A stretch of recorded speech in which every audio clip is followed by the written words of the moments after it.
भारत सरकार के सामने अगर हम गुहार लगाते हैं संख्या बल के माध्यम। जय हिंद दोस्तों, सैनिक संगठनों की नई रणनीति, मिलेगा न्याय, नया प्लान किया है और इस प्लान को यदि पूरे देश के सैनिक इख्तियार कर लेते हैं तो उन्हें इस न्याय मिलने के लिए कोई नहीं रोक सकता। आखिर क्यों होना पड़ा विवश, जरा सुनिए। सबसे पहले मैं आपको पीसीडीए का एक लेटर सुनाता हूं कि आखिर पीसीडीए ने क्या पल्ला झाड़ा है, कोर्ट ने क्या पल्ला झाड़ा, इसके बाद अब नई रणनीति क्या है। इससे पहले कि मैं आपको एक छोटा सा वीडियो दिखाना चाहता हूं। एक हमारे पास आंदोलन का माध्यम है, एक हमारे पास कोर्ट का माध्यम है। हम कोर्ट के माध्यम से टालना नहीं चाहते कि आज आकर आपने कोर्ट में डाला, कम से कम 15 साल बाद उसकी व्यवस्था बनेगी।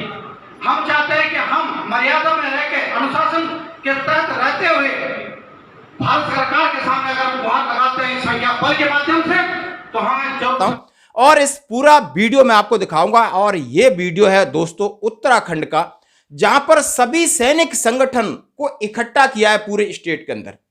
बोलिए, सब इकट्ठे होकर के नई रणनीति बना रहे हैं। क्या रणनीति बना रहे हैं, उसके पहले पीसीडीए ने से जो सवाल पूछे गए उसका जवाब दिया उन्होंने। क्या है, क्या प्रीमेचर रिटायरमेंट को ओआरओपी का लाभ मिलेगा या नहीं मिलेगा, किन किन अथॉरिटी वालों को मिलेगा नहीं मिलेगा, क्या जो मेडिकल सीओ साहब भेज देते हैं उनको मिलेगा, क्या वो मेडिकल बिलिंग करके आते हैं उनको मिलेगा।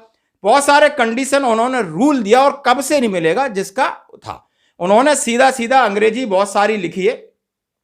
During formulation ORP policy it was provided para 4 government notification 7/11/2015, para 2.6 government letter 4/1/2023, para 4 policy 20/1/2023, personnel who opt get discharge on their own request premature will not be entitled for OROP and it will be effectively prospectively. The same has also been clarified by MOD letter number 8/4/2022.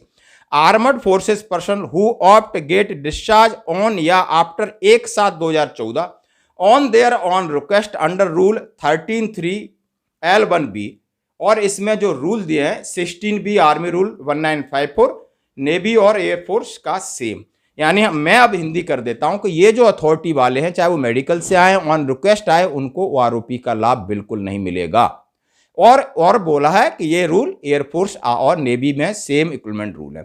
और ये बड़ा अब आगे लफड़ा होने वाला है, देखिए दोस्तों, इसलिए सावधान रहिए कि पीएमआर को डिनाई किया है और 1/7/2014 के बाद जितने आए इनको इसका लाभ नहीं मिलेगा इन फ्यूचर। ये है इन्होंने क्लियर किया। और इन्होंने क्लियर किया सिक्स्थ पे सीपीसी के बाद 7th पे सीपीसी में एकदम इतना फर्क कैसे पड़ा। उन्होंने बोला ये 50% last eliminate of the concept also been continue, मैंने कंटिन्यू रखा है, मुझे इसके बारे में पता नहीं।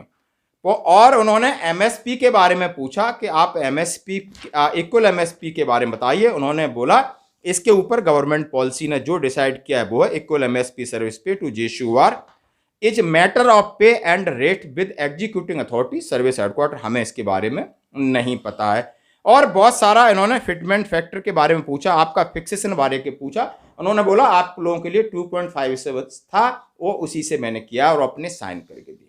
दोस्तों ये तो थी बात पीसीडीए की। अब मैं बात कर रहा हूं ये वीडियो, और ये आप हरिद्वार में हर एक संगठन है वहां के जितने उत्तराखंड के जो एक मिसाल कायम कर रहे हैं। उन्होंने कहा है कि हमारे साथ जब से देश आजाद हुआ है लगातार पेंशन में कटौती, वेतन आयोग में लगातार घटती प्रक्रिया से हम परेशान हैं। आज समय आ गया है कि अब हमें कुछ करना पड़ेगा। अब क्या करना पड़ेगा उन्होंने बताया, जरा वो सुनने वाली बात है। उन्होंने क्या, अब मैं दोबारा कोर्ट में जाऊंगा तो हमें 10 से 15 साल कोर्ट में तारीख पे तारीख चलती रही, इससे न्याय की हम गुंजाइश नहीं कर सकते। दूसरा उन्होंने कहा है कि हमारे सेना के अधिकारी अब हमारा साथ इस मामले में नहीं दे रहे क्योंकि उनको जो चाहिए था मिल गया, और शायद हमको भी वो इसी चीज पर संतोष कराना चाहते हैं। अब हमारे पास बचा है वो आंदोलन, जैसा कि हम जंतर मंतर पे कर रहे हैं, जैसा कि हमारा आंदोलन हम अपनी पोस्ट कार्ड के माध्यम से पहुंचा रहे हैं खबर, हम ज्ञापन दे रहे हैं, लेकिन सरकार को ना ही हमारी बात सुनाई दे रही है, ना ही हमारी तकलीफ दिखाई दे रही है, क्योंकि उनकी तरफ से अभी कोई रेसिप्रोकल रिस्पॉन्स है वो नहीं आया है।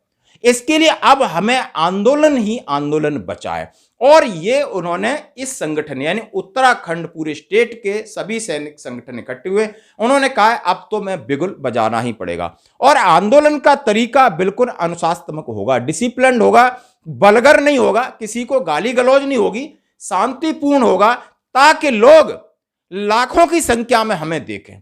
और ये आह्वान जैसे 30 अप्रैल को एक फेडरेशन ने किया है, आपको अब आना ही होगा।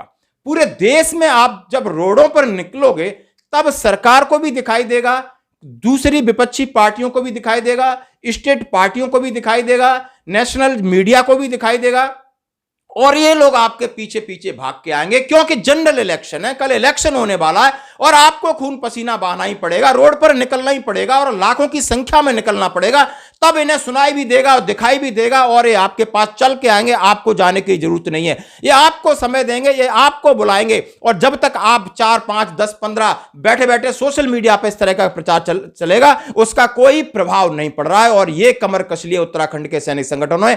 और हम इस बात से अपील करते हैं, हम इस बात को अब समझ रहे हैं कि इतनी 100 दिन की मेहनत है जंतर मंतर पर चल रही है, शायद उसको पानी न फेरा जाए। हर एक संगठन अपने अपने स्टेट में अपने अपने तरीके से इस लड़ाई को लड़ रहा है। अब एकजुट होना है और इस गर्मी में और इस धूप में, इस बारिश में हमने निकलना है, ताकि लोगों की नजर हम पे पड़े, यहां के बुद्धिजीवियों की नजर पड़ेगी, यहां के व्यापारियों की नजर पड़ेगी, यहां के ब्यूरोक्रेट्स की नजर पड़ेगी, यहां के सरकारों की, लोकल गवर्नमेंट्स की पड़ेगी, तब जाके ये मुद्दा बनेगा। और ये मुद्दा सब लेने के लिए बैठे हैं, क्योंकि चुनाव कोई हारना नहीं चाहता, साम दाम दंड भेद करके चुनाव जीतना चाहता है, कुर्सी पे बैठना चाहते हैं, चाहे वो कुछ भी न करें। तो तब ये आपके पास चल के आएंगे। जब तक आप इस तरह की तरीके से मिलकर आगे नहीं बढ़ोगे, तब तक आपको ये लोग इग्नोर कर रहे हैं। सरकार क्या, विपक्ष भी आपके साथ खड़ा नहीं होगा, ये बात पक्की है। धन्यवाद दोस्तों। इतिहास को, वर्तमान इतिहास को देखते हैं तो हम पाते हैं कि हमारे बीच में 1947 में जब प्रथम वेतन आयोग गठित हुआ,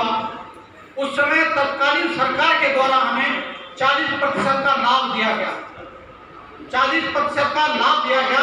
लेकिन छठे और सातवें वेतन आयोग आते आते यह लाभ आजकल के पूर्व सैनिकों और सेवारत सैनिकों को 14% रह गया। आप समझते हैं उस समय की परिस्थितियां क्या रही होंगी। आज हम विश्व की 5वीं आर्थिक व्यवस्था है और कहते हैं कि 2025 तक हम विश्व की 3री अर्थव्यवस्था बनेंगे। लेकिन जहां विषमताओं की बात आई तो विषमताओं के बीच गैप 540% का बढ़ता गया।